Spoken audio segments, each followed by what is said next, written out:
흐르고 있죠. 여러분 별로 빠르게 안 느껴지시나요? 세월이 엄청 빨라요. 벌써 한 달이 다가. 긴장하고 있지 않으면 세월의 흐름을 따라잡지 못하게 됩니다.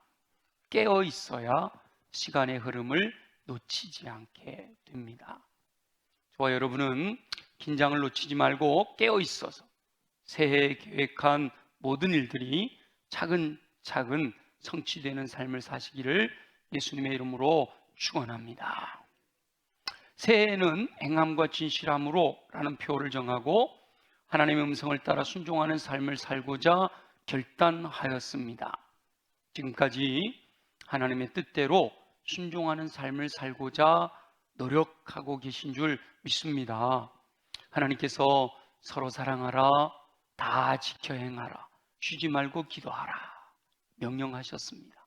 하나님께서 명령하신 대로 순종하며 승리하는 삶을 사시기를 간절히 소망합니다. 행함과 진실함에 있어서 사랑이 가장 큰 계명이라고 했지요. 그리고 말씀과 기도는 하나님께서 기뻐하시는 행동 단종의 삶을 사는 경건한 삶에서 두 개의 큰 기둥이었습니다. 그 다음 하나님께서는 어떤 말씀을 통해 저와 여러분들에게 행함과 진실함으로 살아가기를 원하실까 묵상하였는데요. 묵상하는 가운데 하나님과 재물을 겸하여 섬길 수 없다라고 하신 예수님의 말씀이 떠올랐어요. 하나님과 재물을 겸하여 섬길 수 없다 말씀하셨는데, 이 말씀은 마태복음에서는 보물을 하늘에 쌓아둘 것을 권면하시면서 내 보물 있는 곳에 내 마음도 있느니라 라는 말씀과 함께 재물과 하나님을 두 주인으로 섬길 수 없다라고 말씀하시는 내용입니다. 또 누가복음에서는 옳지 않은 청지기에 대해서 말씀하시면서 동일하게 집의 하인이 두 주인을 섬길 수 없다라고 하시면서 하나님과 재물을 겸하여 섬길 수 없다라는 사실을 말씀하시는 겁니다. 여기서 잘 보시면 하나님과 재물이 주인의 위치에서 동등하게 비교되고 있습니다. 재물이 하나님과 비교되고 있다는 거예요. 저와 여러분들은 재물하고 하나님 비교할 건덕지가 아니죠. 그죠? 근데 세상 사람들에게는 재물이 하나님의 자리를 차지한다는 거예요. 그래서 재물을 맘몬이라고 신적인 존재로 표현하고 있는 겁니다. 하나님과 이 맘몬 사이에서 누가 주인인가? 누가 주인인가? 라고 하는 것을 분명하게 선택해야 된다라고 말씀하십니다. 저와 여러분이 인생을 살아가면서 진짜 하나님이 주인이신가? 돈이 주인인가? 선택해야 된다는 거예요. 돈이 바로 하나님의 자리를 차지해서 많은 사람들을 하나님을 진정으로 섬기는 믿음에서 떠나게 한다는 거죠. 오늘 함께 예배하는 우리 모두는 하나님께서 진정한 인생의 주인이신 줄 믿습니다. 여기 한 20%만 아멘 하셨어요. 이거 아멘 안 되면요, 그 다음에 넘어갈 수가 없어요. 여기에 우리 모두가 다 아멘이 돼야 그 다음 말씀이 우리에게 주어지는 주의 음성으로 들리는 거예요. 다시 한번 마음속으로는 다 아멘 하셨는데 쑥스럽게 소리내서 아멘 하나 그러셨을 거라고 믿고 기회를 한 번 더 드립니다. 아멘. 긍정하셔야 돼요. 동의하셔야 됩니다. 저와 여러분은 내 인생의 진정한 주인은 하나님이신 줄로 믿습니다. 아멘. 그게 분명해야 돼요. 하나님을 진정으로 주인으로 섬기는 성도는 재물과 하나님이 누가 주인이냐 이거 비교할 건덕지가 아니에요. 재물은 나의 주인 대신 하나님의 뜻을 이루는 도구로 사용되는 거예요. 아멘이죠? 하나님께서는 재물을 주인 삼지 말고 하나님의 뜻을 따라 사용해라 라고 말씀하신다는 거죠. 예수님께서는 누가복음에 기록된 산상수훈의 말씀 중에서 오늘 본문이 바로 그 산상수훈의 말씀 중에서 38절 재물에 대해 분명하게 명령하고 계시는데요, 오늘 함께 읽은 본문에 의하면 주라 라고 명령하고 계십니다. 그래서 오늘은 행함과 진실함으로 행동 단정을 위해 실천해야 될 명령으로서 주라 라고 말씀하신 예수님의 명령을 묵상하려고 합니다. 하나님의 음성을 듣고 순종하는 삶을 통해 하나님의 뜻을 이루는 삶을 사는 저와 여러분들이 되시기를 예수님의 이름으로 축원합니다. 주라 이렇게 말씀하신 예수님의 명령에서 세 가지 의미를 발견할 수가 있습니다. 여긴 그냥 단순하게 주라라고 하였는데 성경을 통해서 세 가지 의미를 발견할 수가 있는데, 첫째는 가난한 자에게 구제를 베풀라라는 의미입니다. 가난한 자에게 구제를 베풀어라, 주라라고 말씀하신다는 거죠. 하나님께서 재물을 주셨을 때는 그것으로 주변에 가난한 자들을 돌보는 구제의 삶을 살라라고 말씀하시는 거예요. 물론 하나님께서 저와 여러분들에게 재물을 주실 때 내 삶을 유지하고 내 삶을 더 풍성하게 하고 내 삶을 더 윤택하게 하는데 당연히 써야죠. 그리고 하나님이 주신 것 가운데 따로 구별해서 우리 주변에 가난하여 힘들어하고 있는 그들을 구제하는 삶을 살아라 라고 말씀하신다는 거죠. 이 가난한 자를 구제하는 것은 성경 전체에 흐르는 진정한 하나님의 뜻입니다. 고아와 과부를 돌보라 라는 말씀도 이 범주에 들어가는 거예요. 나그네를 대접해라 라는 말씀도 이 범주에 들어가는 것이고요. 진정으로 믿음이 있는 사람이라면 주변에 있는 가난한 사람들을 외면하지 아니하고 그들의 필요를 돕는다 라고 말씀하시는 거죠. 심지어 그것이 영생을 얻는 기준이 된다 라고도 말씀하십니다. 부자 청년이 예수님께로 와서 질문합니다. 선한 선생님이요, 어떻게 하면 영생을 얻을 수 있겠습니까? 그렇게 질문하는 부자 청년에게 예수님께서는 내 소유를 팔아 가난한 자들에게 주라 라고 명령하십니다. 그리하면 하늘에서 보화가 내게 있을 것이다 라고 약속하시지요. 저는 율법에 기록된 모든 계명을 다 지켜 행하였습니다 라고 주장하는 부자 청년에게 예수님께서는 그런데 네게 한 가지 부족한 것이 있다 라고 말씀하시며 내게 있는 것을 다 팔아 가난한 자들에게 주라 라고 명령하신단 말이죠. 물론 예수님께서 저와 여러분 모두에게 부자 청년에게 요구하시듯이 소유를 다 팔아 가난한 자에게 주라 라고 명령하지는 않으십니다. 걱정하지 마세요. 그렇게까지 말씀하지는 않으세요. 예수님께서는 오히려 지극히 작은 자에게 행한 것이 내게 행한 것이다 이렇게 말씀하신단 말이에요. 심지어 작은 자 중 하나에게 냉수 한 그릇이라도 주는 자는 냉수 한 그릇이라도 줄 수 있으면 결단코 상을 잃지 않을 것이다 라고 약속하셔요. 그러니까 하나님께서 진정으로 나의 주인이시다 라는 사실을 믿음으로 고백하는 성도들은 가난한 자들에게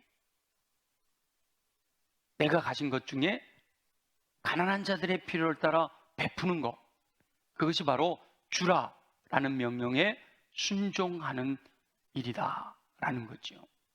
저와 여러분은 주라 라는 예수님의 명령에 순종하여 주변에서 저와 여러분의 도움을 필요로 하는 가난한 자들을 외면하지 않고 성심껏 돕는 삶을 사시기를 예수님의 이름으로 축원합니다.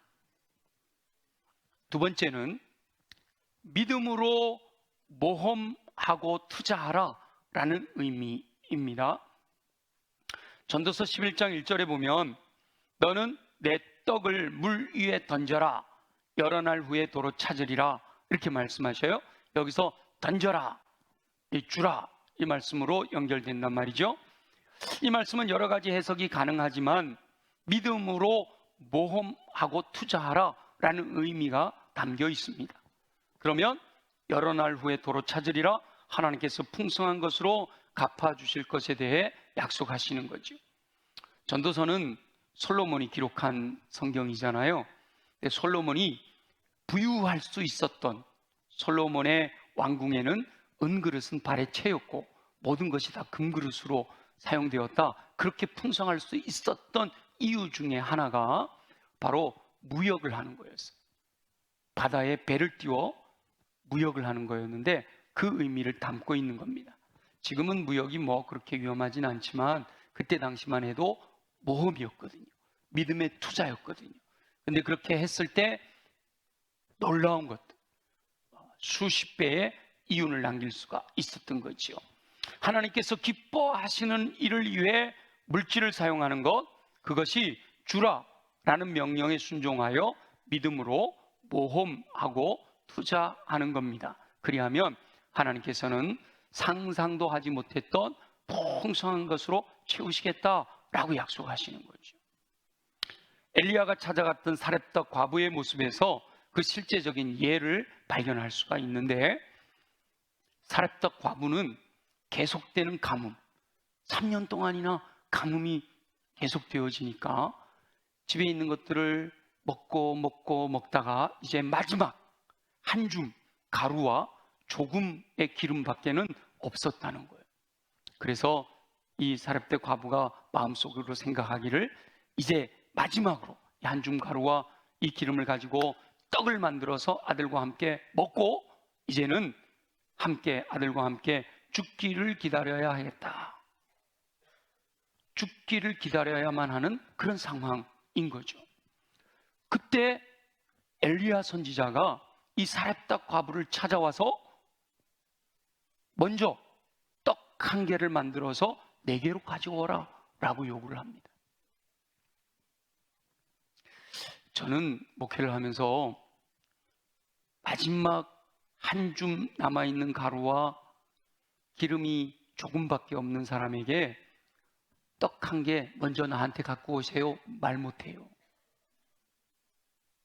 전 진짜 그렇게 말 못해요. 차라리 제 먹을 걸 나눠주면 나눠줬지 그렇게 못해요. 근데 엘리야 선지자가 왜 그런 요구를 했느냐 말이에요. 선지자의 요구는 과부의 믿음을 보기 위한 시험이었던 거예요. 엘리야 선지자가 떡 한 개 못 먹어서 그랬던 게 아니란 말이죠. 까마귀를 통해서 하나님께서 계속 먹여주셨던 하나님의 사람이잖아요. 과부의 믿음을 보기 위한 시험이었는데, 감사하게도 이 사렙다 과부는 믿음으로 떡을 먼저 선지자에게 드리는 것을 선택하는 거예요. 이거는 모험입니다. 이거 드렸는데 내 먹을 거 없잖아요. 그럼 마지막 먹고 죽으려고 했던 것조차도 소원을 이루지 못하고 그냥 죽기를 기다려야 되는 거니까. 근데 감사하게도 믿음으로 선택하였더니 그것이 모험이었지만 지혜로운 투자가 되어서 그 이후 통에서 가루가 떨어지지 않고 병에서 기름이 멈추지 않는 놀라운 복을 누릴 수가 있었다는 거죠. 주라라는 예수님의 명령은 믿음으로 하나님께서 기뻐하시는 일을 위해 모험하고 투자해라 라는 말씀으로 적용할 수가 있습니다. 저와 여러분은 과감하게 세상적인 방법이 아니라 믿음으로 모험하고 투자함으로 부족함이 없이 더 풍성하게 공급하시는 하나님의 은총을 누리시기를 예수님의 이름으로 축원합니다.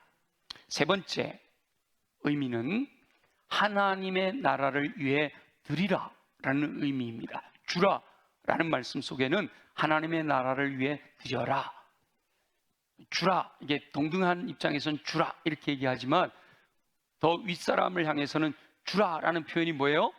드려라 이 표현인 거죠. 하나님과 재물을 겸하여 섬길 수 없다라고 말씀하신 산상수훈 마태복음에서는 보물을 하늘에 쌓아두라 라고 명령합니다. 주라, 드리라, 이것이 쌓아두라 라는 명령으로 주어진다는 거죠. 보물을 하늘에 쌓아두라. 왜냐? 내 보물이 있는 곳에 내 마음이 있기 때문이다 라는 거예요. 그러니까 보물이 있는 곳에 마음이 있으니까 보물을 하늘에 쌓아두라 라는 말씀은 다시 말하면 뭐예요? 하나님께 마음을 둬라 라는 말씀인 거예요. 예수님께서 명령하신 주라 라는 명령은 하나님의 나라를 위해 봉헌하라, 헌신하라 라는 명령과도 같습니다. 보물을 하늘에 쌓아두는 것, 그것이 바로 하나님의 나라를 위하여 드리는 것, 하나님의 나라를 위하여 투자하는 거예요. 예수님께서 연보함 앞에서 칭찬하셨던 과부의 두 렙돈은 하나님의 나라를 위해 드린 봉헌이지. 두 렙돈, 요거는 우리나라 돈으로 환산하면 지금 비유하면 2,000원, 1,000원짜리 두 장, 더 낮게는 200원, 100원짜리 두 장, 화폐의 단위 중에 가장 낮은 단위 렙돈이거든요. 그 렙돈을 2개. 그런데 과부의 두 렙돈은 그 과부의 생활비 전부였다는 거예요. 300데나리온이나 되는 향유를 깨뜨려서 예수님의 머리에, 예수님의 발에 닦아드렸던 그 행위도 보물을 하늘에 쌓은 거룩한 헌신입니다. 두 렙돈도 300데나리온도 모두가 다 하나님의 나라를 위해 드리는 봉헌이고 헌신이었다는 거죠.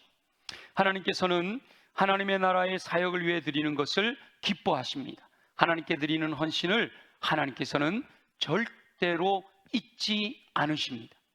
반드시 갚아주시는 줄 믿습니다. 약속대로 반드시 풍성하게 채우시는 은총을 베풀어 주십니다. 저와 여러분은 하나님께서 허락하신 재물을 하나님의 나라 사역을 위해 헌신함으로써 필요할 때 더 풍성히 공급하시는 하나님의 은총을 누리며 사시기를 예수님의 이름으로 축원합니다. 근데 하나님께서 주라 라고 명령하시고 끝나는 게 아니에요. 자, 우리 다시 한번 38절 한 번 더 읽어볼게요. 생각을 하시면서 다 같이 시작. 주라, 그리하면 너에게 줄 것이니 곧 후히 되어 누르고 흔들어 넘치도록 하여 너희에게 안겨주리라. 너희가 헤아리는 그 헤아림으로 너희도 헤아림을 도로 받을 것이니라. 아멘. 주라 라고 명령하신 이 예수님의 명령을 따라 순종하면, 그리하면 후히 되어 누르고 흔들어 넘치도록 안겨주리라 라고 약속하십니다.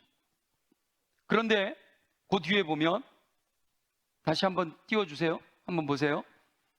주라, 그리하면 너에게 줄 것이니 후히 되어 누르고 흔들어 넘치도록 하여 너에게 안겨주리라 하면서 뭐라 말씀하시는가 하면, 너희가 헤아리는 그 헤아림으로 너희도 헤아림을 도로 받을 것이라는 거예요. 주라, 우리가 주님께 드리면 주님이 너희에게 줄 것이다, 다시 주신다는 거예요. 근데 어떻게 주시느냐? 후히 되어 누르고 흔들어 넘치도록 안겨주실 텐데 단서 조항이 있어요. 너희가 헤아리는 그 헤아림으로 너희도 헤아림을 도로 받을 것이다. 너희에게 준다 그랬잖아요. 똑같은 말이죠. 도로 받을 것이니라. 뭘로요? 내가 헤아리는 그 헤아림으로 도로 받는다. 이 말은요, 드리는 사람이 계산한 그대로 계산하여 주신다라는 말씀이에요. 내가 하나님께 드릴 때 계산하잖아요. 계산하여 드리면 그 계산한 그 계산 그대로 하나님도 돌려주신다는 거예요. 그러니까 전부를 드리면 하나님은 전부로 갚아주십니다. 일부를 드리면 일부로 갚아주신다라고 하는 뜻인 거예요. 그래서 과부의 두 렙돈은 두 렙돈밖에 안 되지만 전부였던 거예요. 그래서 하나님이 칭찬하시는 거죠. 사람들은 믿음대로 계산을 하잖아요. 우리가 계산을 할 때 믿음대로 계산하여 드린단 말이에요. 그래서 믿음대로 역사하시는 거예요. 주라라고 하는 말씀에 믿음으로 반응하여 순종하면 하나님께서는 하늘의 보고를 여시고 온갖 좋은 것으로 채워주시겠다라고 약속하셨어요. 하늘 창고를 개방하시고 넘치도록 후히 채워주시겠다라고 약속하셨단 말이죠. 후히 되어 누르고 흔들어 넘치도록 하여 너에게 안겨준다는 거예요. 여러분들이 자루라든지 이런 데다가 뭔가를 담아 가지고 옮길 때 이게 보통 굵직굵직한 걸 담으면요, 이 굵직굵직한 거 사이에 뭐가 생겨요? 틈이 생겨요. 그래서 많이 못 담아요.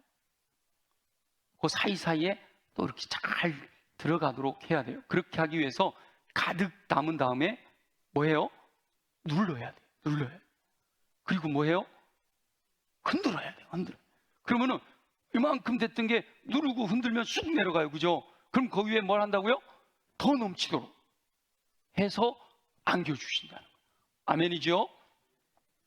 믿음대로 될지어다 아멘입니다. 근데 이 보통 그릇에 굵직굵직한 걸 담으면 그 사이사이 틈이 생기는데, 이때 누르고 흔들면 그 큰 것들 사이에 작은 것들이요, 틈이 생기지 않도록 틈틈이 차고 들어가서 가득 차게 되는 거죠.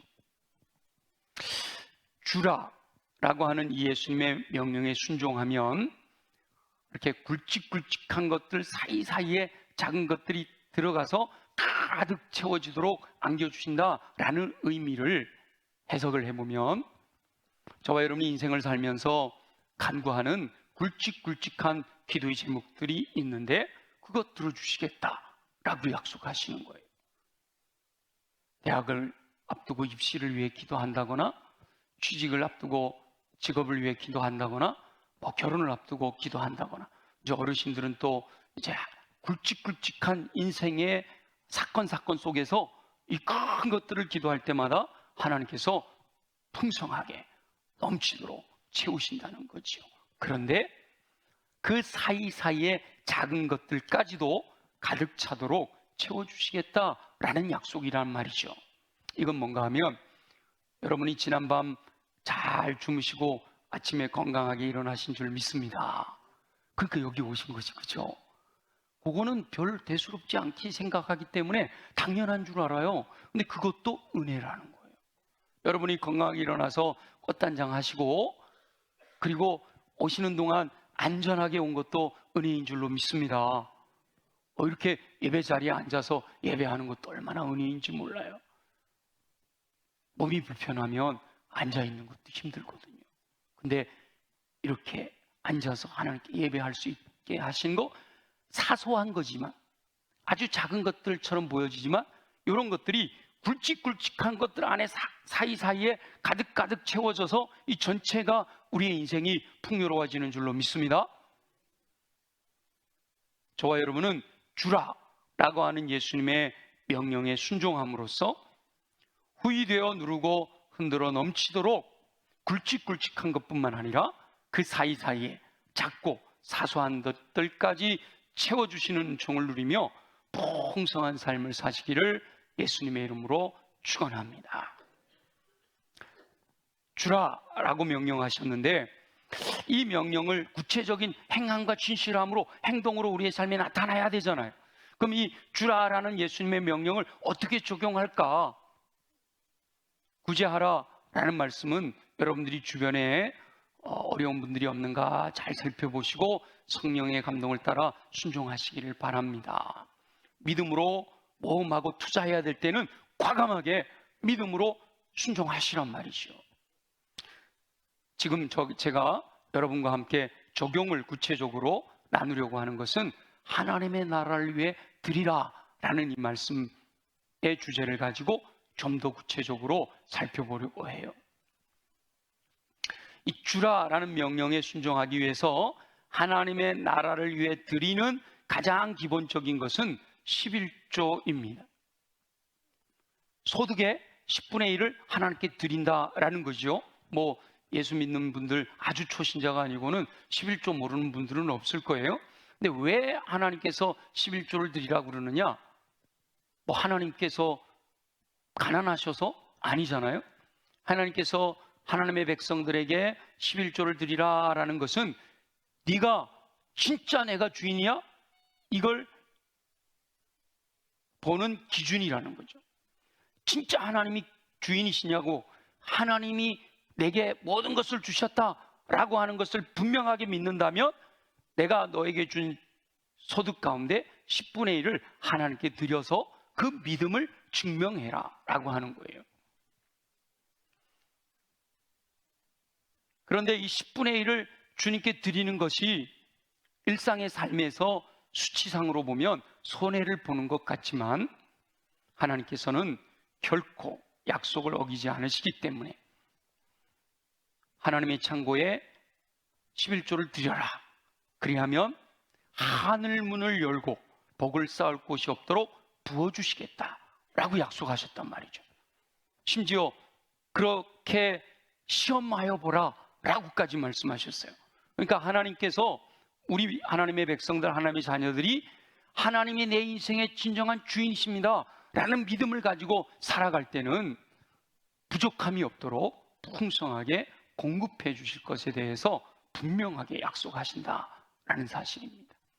제가 오늘도 여러분들이 드린 예물을 봉헌하며 기도했잖아요.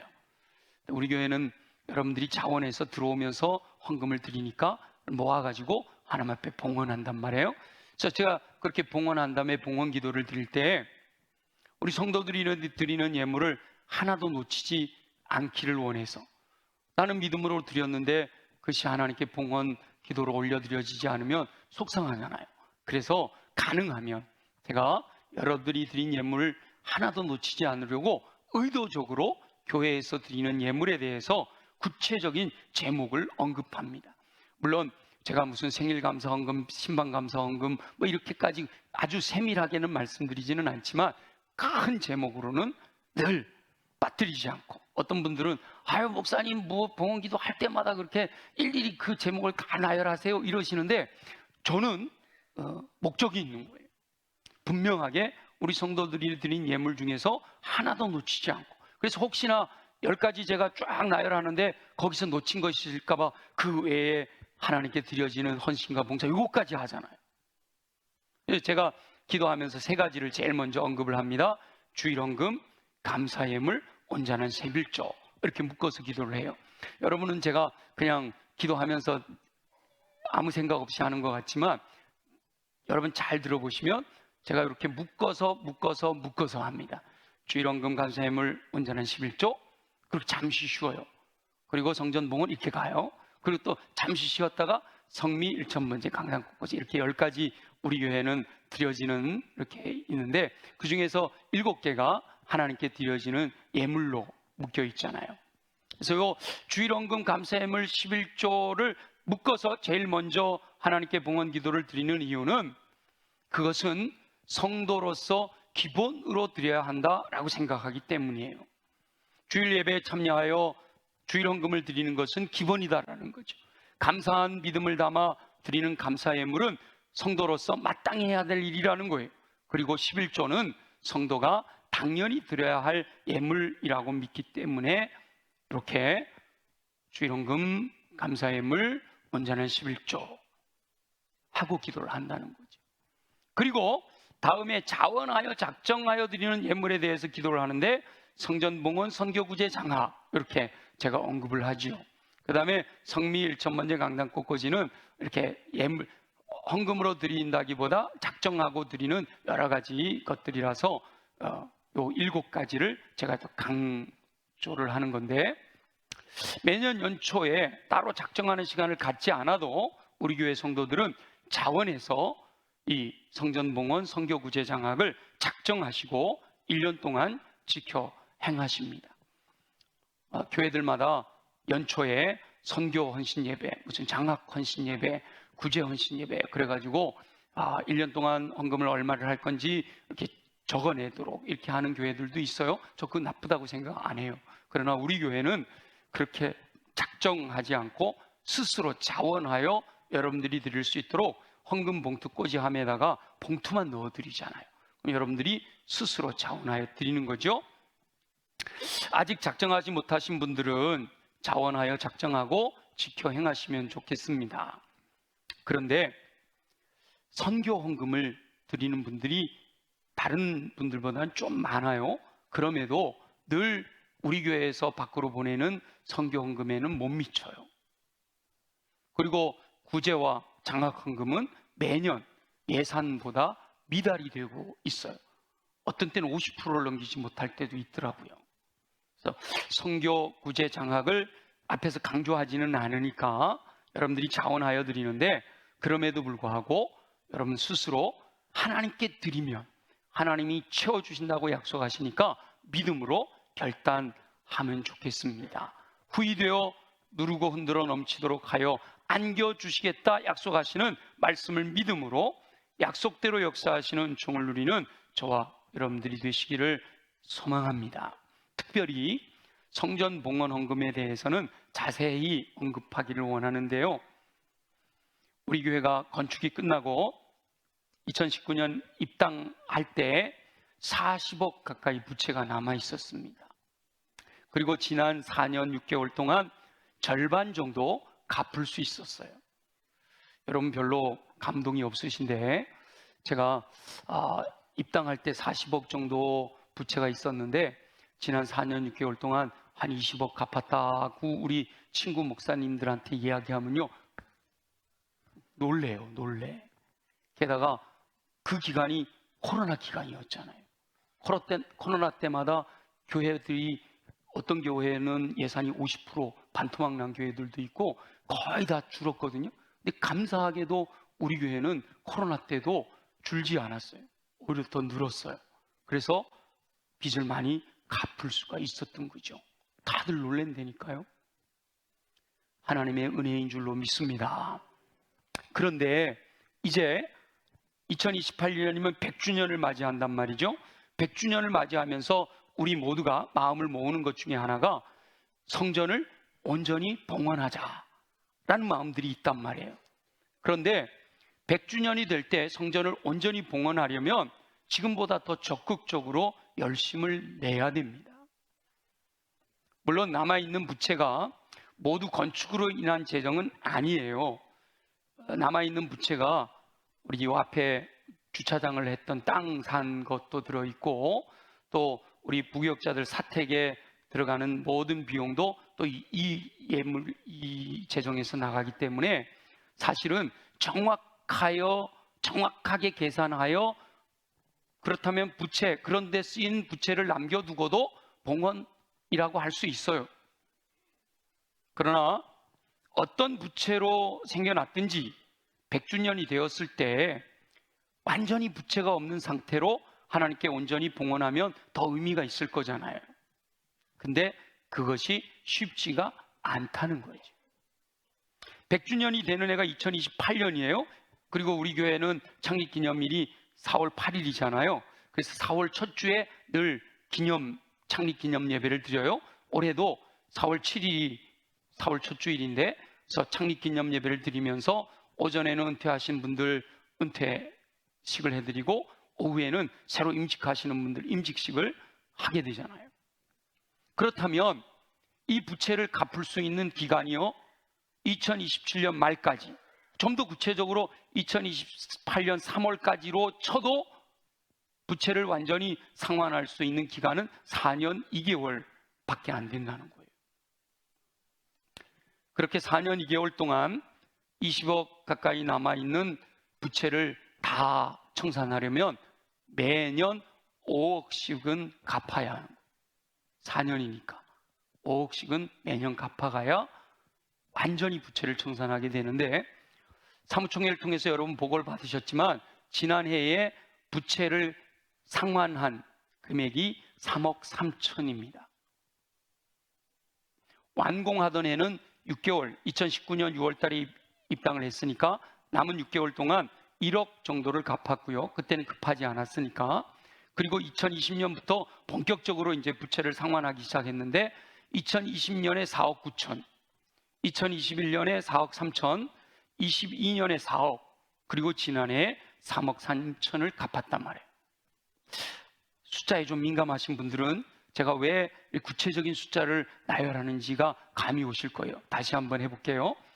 2020년에는 4억 9천, 그 다음에는 4억 3천, 그 다음에는 4억, 지난해는 3억 3천. 어떻게 되고 있죠? 점점 줄어들고 있어요. 건축하고 입당을 했을 때는 와, 너무 행복했어요. 저기 매교상가 지하에서 냄새 나는 데서 예배드리다가 그러니까 환하고 밝고 막 그렇게, 야, 여기가 천국이구나. 그래서 또 지난 건축헌금 작정했던 분들이 밀린 것도 이렇게 갚으시고 그러면서 아주 열정이 있었어요. 근데 벌써 4년 6개월이라는 세월이 흐르고 나니까 점점 식상해지는 거예요. 이 아름다운 환경이 그렇게 힘들게 어렵게 우리가 수십 년을 기도해서 세운 예배당인데 그 감격이 점점 줄어들고 당연한 게 되어버리는 거예요. 식상해져 버리는 거예요. 그러니까 위기감이 없어요. 점점 하나님께 드리는 성전 봉헌 헌금이 줄어드는 거죠. 이대로 가면 100주년에 봉헌하는 것은 어렵습니다. 그래서 온 성도가 진짜 100주년에 봉헌하기를 원한다면 더 열심을 내야 돼요. 물론 이럴 수 있어요. 아이고, 목사님, 그게 뭐 그렇게 중요해요. 그냥 되는 대로 지내면 되죠. 꼭 100주년에 뭐 봉헌해야 됩니까? 그것도 오케이입니다, 저는. 그래서 우리 3월달 직원회 때는 이것도 한번 논의를 해봤으면 좋겠어요. 근데 지금까지 많은 분들이 목사님 100주년에는 봉헌해야죠. 100주년에는 봉헌할 수 있기를 기도해요. 이런 분들이 많단 말이에요. 그렇다면 더 열심을 낼 수 있어야 된다라는 거죠. 그래서 제 마음에 말씀을 준비하면서 이런 분위기였으면 좋겠다. 우리 1997년, 98년 IMF가 우리나라에 닥쳐왔을 때 저는 그때 개척교회를 하고 있었어요. 얼마나 어려웠겠어요?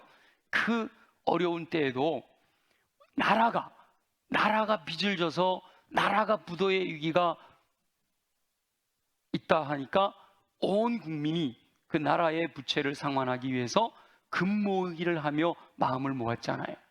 결국은 정말 그 위기를 가장 빨리, 전 세계 어느 나라도 우리나라만큼 그렇게 위기를 벗어난 나라가 없다 할 정도로 그렇게 벗어날 수가 있었던 거죠.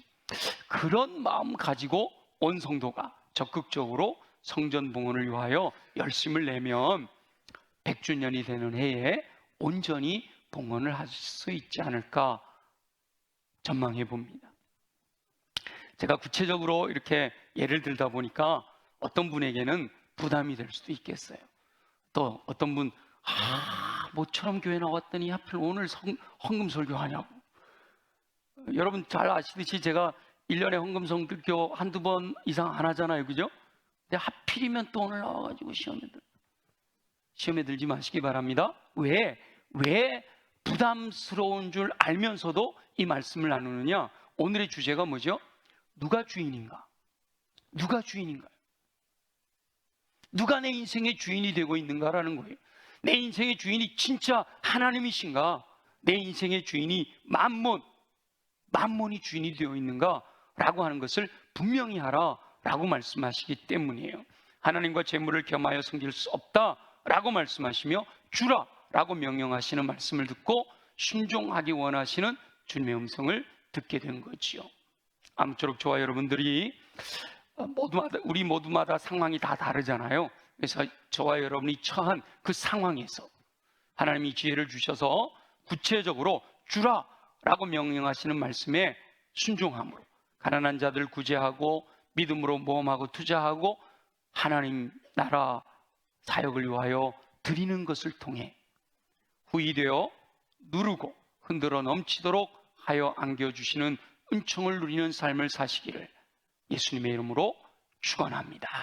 우리 주신 말씀을 기억하면서 함께 아버지 하나님, 그렇습니다. 내게 마음에 말씀을 들으면서 도전하신 것 소멸치 않게 하시고 말씀대로 순종하는 삶을 살게 하여 주옵소서. 우리 다같이 함께 통성으로 기도드립니다.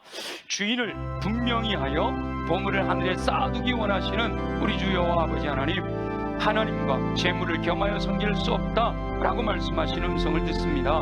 보물이 있는 곳에 마음이 있다고 말씀하시며 마음을 하나님의 나라에 둘 것을 명령하시는 하나님의 뜻을 깨닫습니다.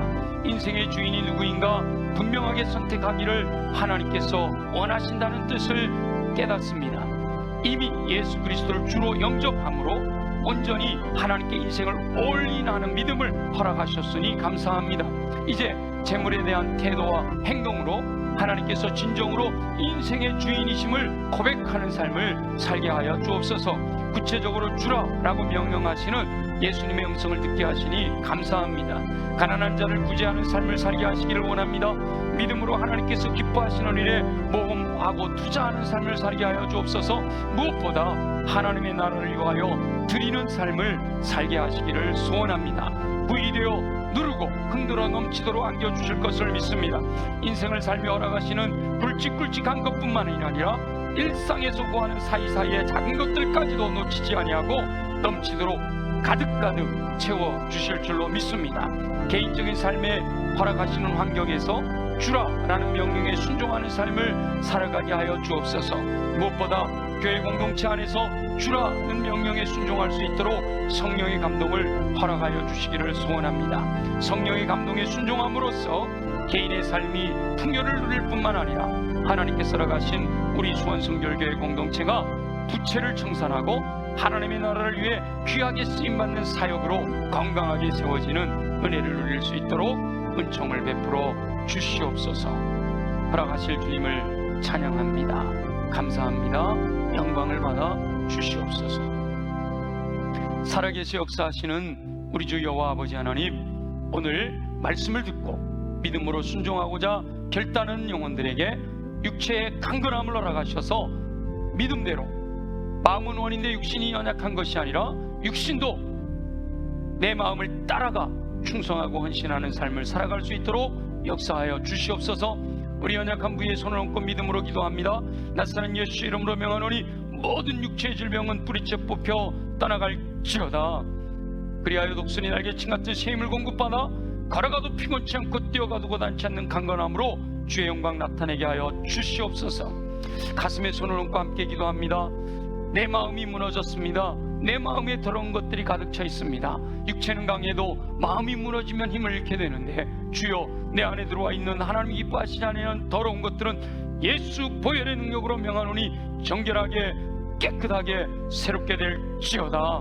그리하여 우리 마음이 옥토로 준비되어 좋은 땅을 준비하여 말씀이 임하실 때마다 아멘으로 받아 믿음으로 순종하여 인내함으로 30배 60배 100배 열매 맺는 삶을 살아가도록 축복하여 주시옵소서. 주님, 무엇보다 내 힘으로 할 수 없음을 고백합니다. 내게 능력 주시는 자 안에서 내가 모든 것을 할 수 있습니다. 주여, 우리 모두를 성령으로 충만하게 하여 주옵소서. 성령, 왕이신 성령님의 이끄심을 따라 믿음으로 순종하여 나아가 열매를 통해 예수 그리스도의 인격을 닮아 하나님의 사람으로 온전케 되게 하시고 성령의 은사, 모든 선한 일을 행할 능력을 갖추게 하시어 주님 맡겨주신 사명 능력 있게 감당하여 주의 영광 나타내며 승리하는 삶을 살아가도록 축복하여